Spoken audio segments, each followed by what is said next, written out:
My story comes from the Journal of Cannabis Research, and it was originally published in July of this year. And this was by a group at Infinity Chemical in San Diego. And the title of the article was Potency and Safety Analysis of Hemp Delta 9 Products, the Hemp versus Cannabis Demarcation Problem. And hemp-derived Delta 9 tetrahydrocannabinol products are freely available for sale across much of the USA, but federal legislation allowing their sale places only minimum requirements on companies and products requiring no more than zero point 0.3 delta 9 THC by dry weight, but no limit is placed on overall dosage. This is how they can get away with putting delta 9, enough delta psychoactive delta 9 into a gummy because it's just below that zero point 0.3 limit. So no limit is placed on overall dosage, and there's no requirements that the products are even tested. So all of the mandatory testing that's mandatory in all of the state regulated cannabis programs, in this hemp thing, there is no regulated or administered regulated testing that's mandatory. However, some states, such as Colorado, specifically prohibit products created by chemically modifying a natural hemp component. So in this study, they took 53 Delta 9 products that were ordered and submitted to Infinity Cal Laboratories down in San Diego. And they analyzed them, and the lab analysis looked at potency, they looked at the presence of impurities and whether or not Delta 9 was present. Was it natural Delta 9 or was it chemically converted Delta 9 from CBD? And they also looked at the presence of whether or not any age verification, because some of this product can actually just be obtained by just clicking the I'm older than 21 box on an internet order. So in the results, while 96.2% of the products were under Delta 9 THC limit, 66% of the products that they analyzed differed from their stated dosage by more than 10%, which is substantial. And although 84% provided a lab report to the customers, 71% of these did not check for, impurities like heavy metals, solvents, or other things that could be potentially harmful to users. Additionally, 49% of the products were basically converted from CBD to THC, this is pretty alarming, and this is a comment that I've added into the chat for many stories that have been covered here on High at 9, which is that, in cannabinoid markets, we're essentially in a commodity market where cost of manufacture is really extremely important in maintaining profitability or even achieving profitability. So having the ability to dial down the cost of your inputs is extremely important in a commodity market. And right now, just because of the abundance of CBD isolate that's been made available because of the Farm Bill, its price has crashed. You'll remember the price of isolate pre-Farm Bill was, somewhere around 10,000 a kilo. After the Farm Bill, it dropped to about 2 or 3,000. I remember doing a model for a company, and we were modeling at 1,500 a kilo. That kilo of CBD now is crashed below $500 a kilo. And that's significant because now the cost of THC is lower when you convert it from CBD. And what this paper found is that half of the products that they analyzed, so they looked at how many products here, looked at 53 products, half of them were derived from hemp-derived D9. So what that says, the implication is that somehow hemp-derived D9 is getting into the regulated markets. That's probably pretty alarming for many people, especially people who are trying to, grow cannabis and extract it. And the fact is that, when there's THC in a gummy, that THC has no memory from where it came from, whether it came from cannabis or whether it came from a chemical conversion of CBD. What this paper shows is that there is a demarcation. They can basically determine that certain products are derived from hemp because there's chemical cues that are left behind in the chemical conversion, which isn't clean. There's byproducts that are generated, and in this report they basically find those byproducts, and then they could basically determine that this is derived from CBD derived THC and not from extracted from cannabis. So it's a pretty big problem that we have to deal with, which is that it's cheaper to make THC from readily abundant CBD than it is to grow THC and extract it from plants that make THCA. You decarboxylate it, you make THC. So that's my story. Be interesting to have a discussion about the ramifications of what this means. This is one of many studies that has looked at commercial products and has found a lot of solvents and other byproducts. Some have found heavy metals. The heavy metals can come from leaching from the vape hardware itself and may not be unique to hemp-derived cannabinoids, and certainly could be in other cannabis-derived vape pens.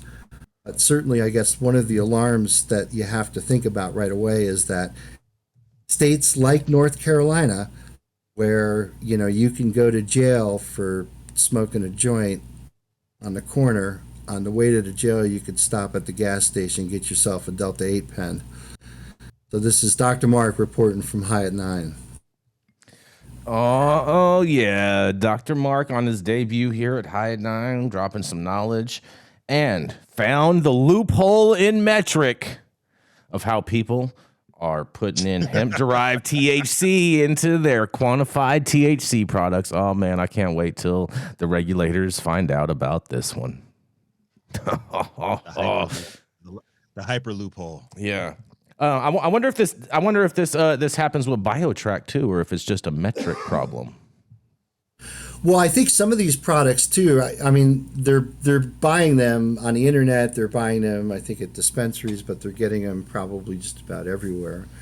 And I would imagine that, again, depending on whether or not, like in a gummy, for example, if the gummy itself, if one serving of gummy is, say, like 4 grams, you could have like 2 milligrams of THC in there and still be below that 0.3 limit. So but when you eat that gummy, I mean, even a THC user like myself, I would probably feel the psychoactivity of that gummy. Should that be available because it's below that 0.3%? I mean, the devil's in the details, and that is that material that went into that gummy recipe was certainly not below 0.3%. So somewhere there's a THC fraction that's not hemp compliant, but in the final gummy it's hemp compliant. So is that cool? I mean on the THC side, it's like THCA. I mean, no, it's THC at this point. It's not THCA. It's all THC. I mean, I'm just saying, like, trying to make the parallel. In the world of a THC, like they're saying that THCA is not illegal. So, well, what that is, I mean, they weren't explicit in the language of the Farm Bill. They're explicit around THC. It has to be below 0.3, but they're like, oh, they don't say anything about THCA. Well, the plant doesn't make THC; it makes THCA. Then when we smoke it, we decarboxylate THCA and turn it into THC, which is a psychoactive substance. But if you read the in-depth language of the Code of Federal Regulations, they do require post-decarboxylation of the hemp. So any high THCA flower, Rico, is going to analyze for high THC cannabis and not these hemp people are flying under, well, it's THCA, it's not THC. But what they're forgetting, or they just don't understand the chemistry of, is that THCA is 87% THC. Man, you know what it sounds like to me, Dr. Mark? It sounds like you should be consulting for the DEA. Oh no. Oh my God! I I'll look over my shoulder when I leave the lab at night. I vote for Dr. Mark as the U.S. cannabis czar. Yeah, I'm all about freeing the weed and ending prohibition. These things like Delta 8 and HHC are only made possible because of the ridiculousness of prohibition itself. If people had free and readily access to cannabis, Delta 8 we would think would be a strain of COVID, right? HHC would just be a curiosity for a researcher like me. And we're interested in researching those compounds because often when you have natural products and you start making analogs of natural products, you could get changes in activity or changes in toxicity. And when you're talking about developing medicine for Alzheimer's and traumatic brain injury and things that are really important, we need to be able to have access to these cannabinoids, but we don't need them accessed recreationally, right? We need them accessed for researchers like me and Dr. Talleyrand and other people to do research to find out whether or not these are useful medications. I got a couple things to chime in. Go for it, Yarrow.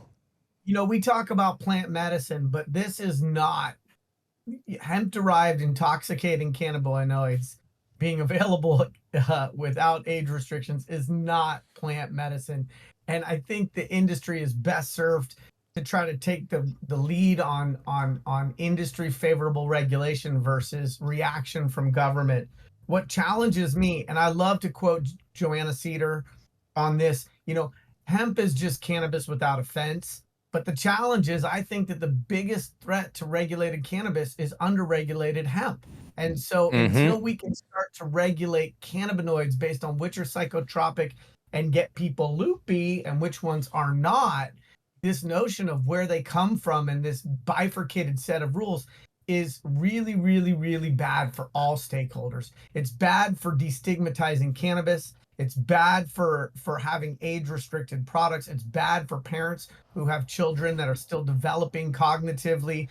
And it's bad for progressing the art and science of this plant medicine. And so I'm just troubled because I think that while the good doctor did talk about heavy metals potentially from vape tech components, having non-tested inputs that are being put into our body is never going to work out for humanity. Like, that's never the winning recipe. That's not going to help us. And so I'm not down with OPP, and I'm not down with untested THC, and I'm not down with I see what you did there, Yarrow. Look at that. Oh, bars, Yarrow, bars. Yarrow is naughty by nature today.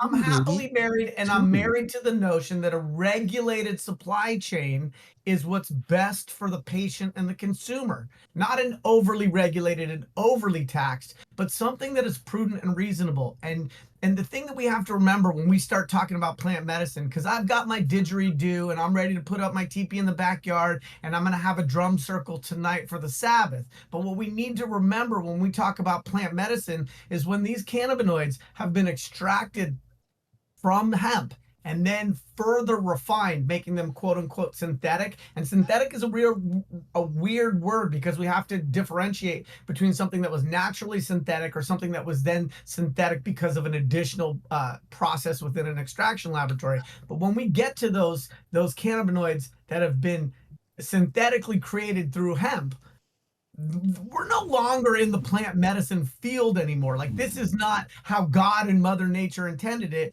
This is humans manipulating the natural inputs to create something that wasn't the way it was initially when it came out of the ground. And so I think underregulated hemp is one of the biggest external threats to regulated cannabis. Yeah, it's active pharmaceutical ingredient synthesis just happening to using CBD as a starting material. So all this chemistry was first described by Roger Adams back in 1940s and then redescribed by Meshulam in the 60s. So this was all in the literature, and you can't think that the intellectual furnaces in Washington were burning that hot when they signed the Farm Bill, because they didn't contemplate that people were going to do this chemical conversion. Come on, give me a break. This chemistry's been known for a long time, and I think now, from what I understand, this is a $5.9 billion sector of the market that I think dwarfs the rest of the cannabis market combined. Just because it's a much larger addressable market without regulation. And I could tell you, I've seen videos of warehouses, large 3-pallet high warehouses filled with finished goods. So there's deep pockets behind this. And you're right, I should look over my shoulder when I leave the lab at night, because there's a lot of money at stake on the table here. Mm-hmm. Without a doubt, we got to keep it moving. Thank you so much for that, Dr. Mark, and thank you for joining us. We're glad to have you on board and all of your knowledge and expertise.